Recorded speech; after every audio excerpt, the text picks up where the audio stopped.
सेना का यह कदम अत्यंत सराहनीय है। पूरा भारत देश हमारी सेना के साथ है। सारी राजनीतिक पार्टियां भारत सरकार के साथ में हैं। इस विषय में, इस संदर्भ में सब एक होकर के भारत के उत्थान के लिए, भारत की सेना का गौरव और उनका उत्साह वर्धन करने के लिए एकजुट होकर के प्रशंसा कर रहे हैं। वास्तव में होना यह था कि उन आतंकवादियों को जिन्होंने पहलगांव में इस घटना को अंजाम दिया था, भारत सरकार को सौंप देते तो आज यह स्थिति पाकिस्तान में ना होती।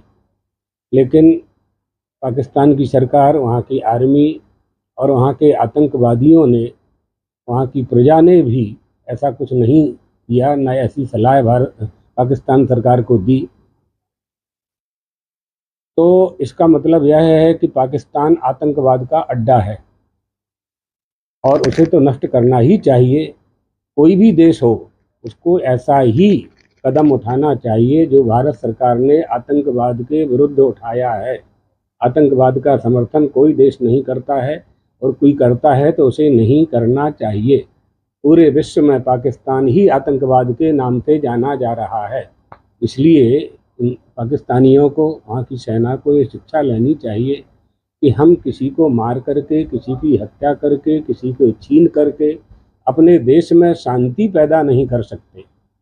हम सब मनुष्य हैं, मानव धर्म है।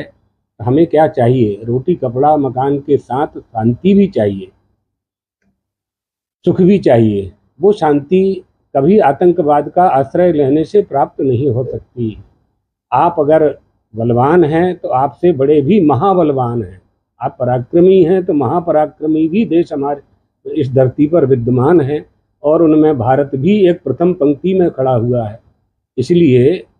इसलिए हमारी देश की प्रजा, हमारे देश का शासन, हमारे सेनाध्यक्ष, सबके लिए यह गौरव की बात है जो अदम्य साहस सेना ने दिखाया है। हम उसके लिए उनका धन्यवाद करते हैं।